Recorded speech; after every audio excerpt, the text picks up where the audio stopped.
Samuel Sebuliba munnange eyo gy'obadde neeyanziza okumpa akazindaalo naye nange njagala okutegeeza nti ku ddakiika 20 we tutuukidde mu kifo kino eky'abajuliza abakulisitaayo Namugongo nga bakkiriza bakyekulumulula okweyiwa mu kifo kino. Kyo kibangiriza watula abakkiriza wamu n'abagenyi abayite kibadde kyakubyeko dda.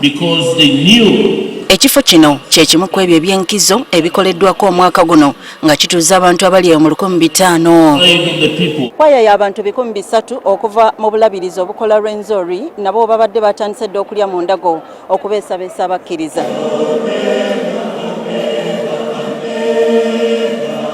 Oluweze essaawa 3 zennyini ez'okumakya olw'ennyiriri lw'abaweereza nga bakulembeddwa Ssaabalabirizi w'ekkanisa ya Uganda Dr. Stephen Kazimba Mugalu ne Lusimba lwa Kasota okwolekerawo olutaali.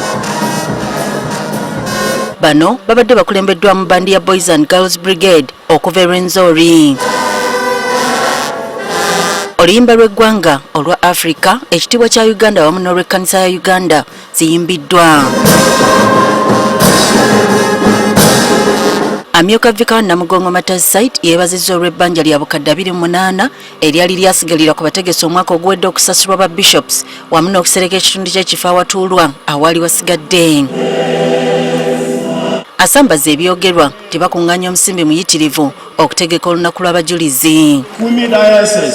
Ssaabalabirizi Henry Ndukuba omubuulizi omugenyi okuva mu ggwanga lya Nigeria ng'asinziira ku mulamu ogwaggiddwa mu kitabo ky'Abaluumi essula 12 olunyi olusooka okutuuka ku lwokubiri ne Yokaana 17 akubiriza abakkiriza obutaggwaamu maanyi olw'ebyo ebibasoomooza. Tutambula lwa kukkiriza, tubugobera lwa kukkiriza, so si lwa kulaba n'amaaso gaffe. Our hope is more than what we can see now. Mukulamaga kuno akubiriza abakkiriza obutatya kufa kubanga Yesu gwe bakkiriza yawangula amaanyi g'okufa n'amagombe. Avumiridde abantu abakkusa emitima gyabwe ne batatta n'ekitiibwa kya Katonda. For some of us we think that what matters is the houses, the money, the property, the position that we occupy. No! Ndukuba avumiridde omukwano gw'ebikukujju n'agamba nti kino kyonoona obutonde bwa Katonda. God destroyed Sodom and Gomorrah. Sodoma ne Gomorrah. God has never changed. If he did not spare the angels, he will not spare the bishops. He will not spare the church. Because he is the same yesterday, today and forever.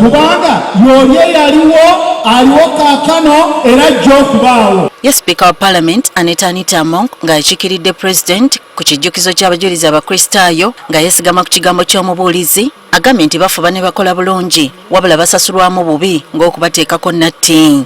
Those who stand for the truth are threatened.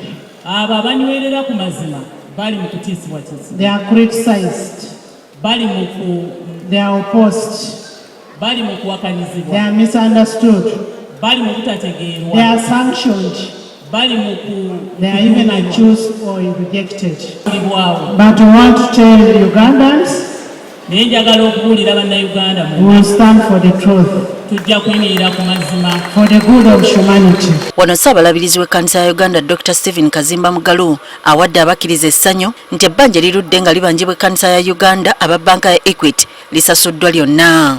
Njagala okubategeeza ebbanja litubadde tuwanjibwa Church of Equity Bank eryazimba ekizimbe ekya Church House biliyoni zonna zisasuddwa. Ekizimbe kyammwe teryabanja. Equity Bank mugyebaze. Ssaabalabirizi w'ekkanisa ya Uganda kitaffe mu Katonda Dr. Stephen Kazimba Mugalu ategeeza nti omwaka ogujja abagenda okubeera abasaale mu kutegeka okujjukira abajulizi ba Uganda bwe bulabirizi obwa Northern Uganda oba mwambuka nga mulimu Kitgum, mulimu Lango, mulimu West Lango, West Nile wamu ne Madi. Nze Susan Nanyanzi Namugongo kankwe Priska Namulema ate naye akubuulire ebibadde ku nkulungo ekyali wajjala.